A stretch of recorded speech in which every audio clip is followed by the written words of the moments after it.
जय माता की दोस्तों, मैं नीलिमा शर्मा प्रार्थना के महत्व में आप सभी का स्वागत करती हूँ। आज के हमारे इस वीडियो में मैं आपके लिए नवरात्रि के चौथे दिन सुनी जाने वाली माँ कूष्मांडा की कहानी लेकर आई हूँ। अगर आपको ये कहानी पसंद आए तो नीचे कमेंट बॉक्स में माता कूष्मांडा की जय अवश्य लिखें।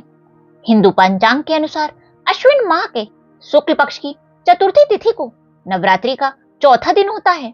इस दिन आदि शक्ति भवानी के चौथे रूप माँ कूष्मांडा की पूजा का विधान है।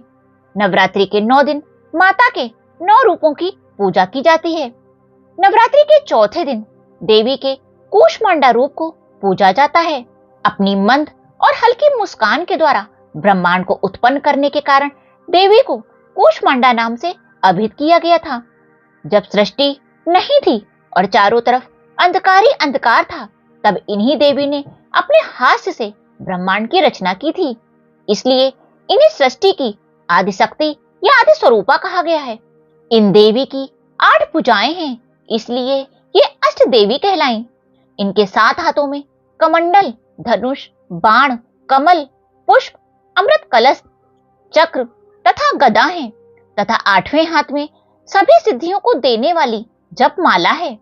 इनका वाहन सिंह है और इनको कुमड़े की बलि अति प्रिय है। संस्कृत में कुमड़े को कूष्मांड कहते हैं, इसलिए इन देवी को कूष्मांडा कहा जाता है। इन देवी का वास सूर्य मंडल के भीतर लोक में है।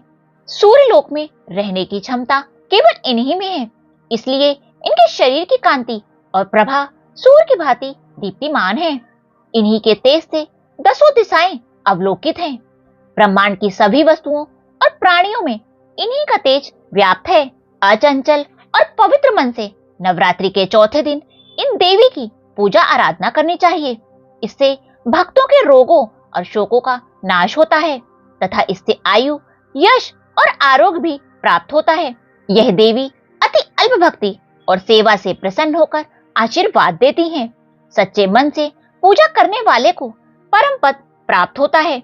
विधि विधान से पूजा करने से भक्त को कम समय में ही कृपा का अनुभव होने लगता है। यह देवी आदियों व्याधियों से मुक्त करती हैं और सुख समृद्धि प्रदान करती हैं।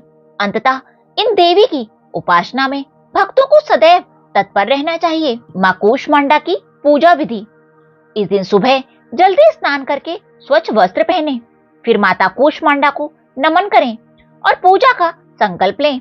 इसके बाद विधि विधान से कलश की पूजा करें और माता के कूष्मांडा रूप की आराधना करें। माँ कूष्मांडा को सिंदूर, अक्षत, पुष्प आदि चढ़ाएं। तत्पश्चात घी का दीपक लगाकर माँ कूष्मांडा के बीज मंत्र का 108 बार जाप करें। विधिवत दुर्गा सप्तशती और दुर्गा चालीसा का पाठ करें। फिर माता की कथा सुनकर अंत में कपूर से आरती करें। देवी कूष्मांडा का भोग। देवी माँ को मालपुए अति प्रिय हैं, अतः उन्हें मालपुए का भोग लगाएं। माता को मालपुए का भोग लगाने से सभी कष्टों से मुक्ति मिलती है। यह उपाय खासकर अविवाहित स्त्रियों को जरूर करना चाहिए। इससे उन्हें सुयोग वर की प्राप्ति होती है। आज मुख्य रूप से देवी पूजा के लिए हरे रंग के आसन का प्रयोग करना शुभ फलदायी माना जाता है। माँ कूष्मांडा की पूजा करने वाले व्यक्ति को शारीरिक कष्टों से मुक्ति मिलती है। यदि कोई व्यक्ति लंबे समय से बीमार है तो उसे माँ कूष्मांडा की पूजा अवश्य करनी चाहिए। जिस व्यक्ति को संसार में प्रसिद्धि की चाह रहती है, उसे देवी कूष्मांडा की पूजा करनी चाहिए। देवी की कृपा से उसे संसार में यश की प्राप्ति होगी। माँ कूष्मांडा में सृजन की अपार शक्ति है, इसलिए इन्हें जीवन प्रदान करने वाली माता कहा गया है। इनकी पूजा करने से व्यक्ति की आयु भी बढ़ती है। जय हो माँ कूष्मांडा की, जय हो माँ दुर्गा की।